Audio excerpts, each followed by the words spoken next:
एक घना और रहस्यमयी जंगल था जहां हर पेड़ की पत्तियां हवा के साथ गीत गाती थीं और झरनों की आवाजें जैसे प्रकृति की धड़कनों का संगीत होती थीं। उसी जंगल के उत्तर पूर्वी कोने में एक अद्भुत प्राणी रहता था, एक सफेद हिरन। उसका रंग दूध सा उजला था, जैसे चांदनी जमीन पर उतर आई हो। उसकी चाल में शांति थी, आंखों में गहराई और स्वभाव में स्नेह। जंगल के बाकी जानवर उसकी सुंदरता से अधिक उसकी चुप आत्मा के दीवाने थे।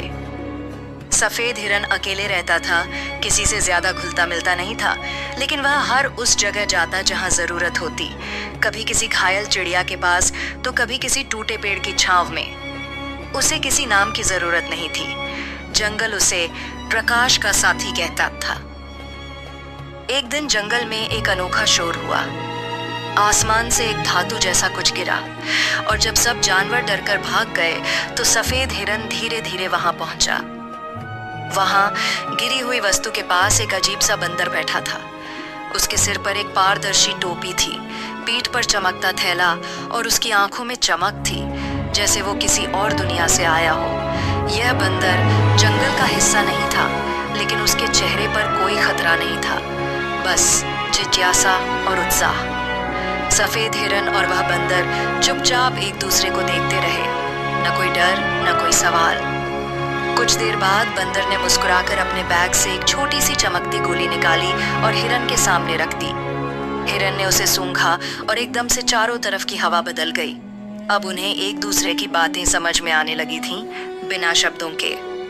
बंदर ने बताया कि वह एक ग्रह से आया है, एक ऐसी जगह से जहां जानवर सोचते हैं, उड़ते हैं और सितारों से बातें करते हैं।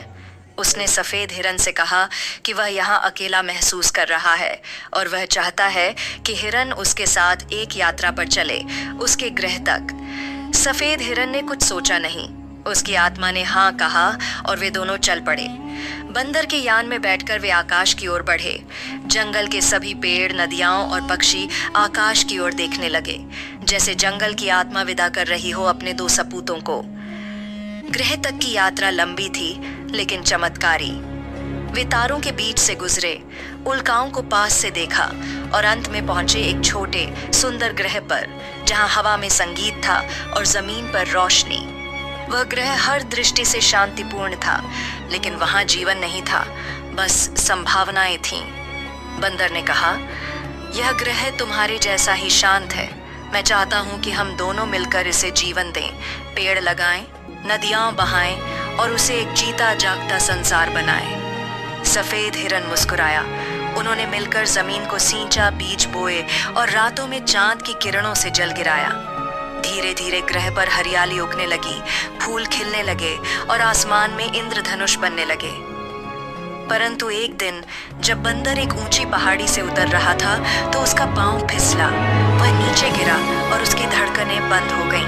वह जीव जो दूर आकाश से आया था, चुपचाप उस ग्रह की मिट्टी में समा गया। सफेद हिरन चुप रहा। उसकी आंखों से आंसू गिरे, लेकिन वह चिल्लाया नहीं। उसने बंदर की देह के पास बैठकर पूरी रात बिताई। सुबह जब सूरज निकला तब हिरन ने चुपचाप एक पेड़ लगाया, वहीं जहां बंदर की देह थी। वह पेड़ कुछ ही दिनों में उग आया।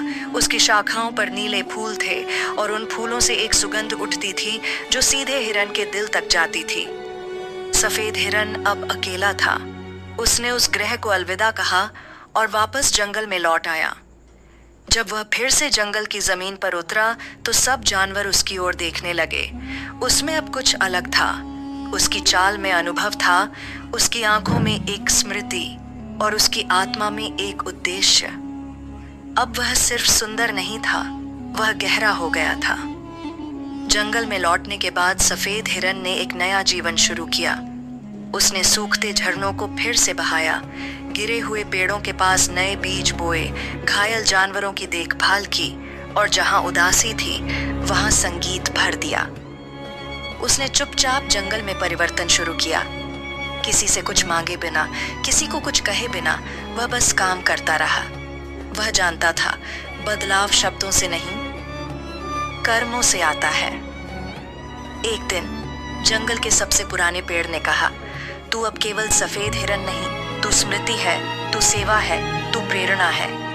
और तब से जब भी किसी जानवर को अकेलापन महसूस होता या किसी को हार लगती तो वे सफेद हिरन की ओर देखते और उन्हें उसकी आंखों में एक बंदर की हंसी की चमक दिखती जो अब सितारों में कहीं था।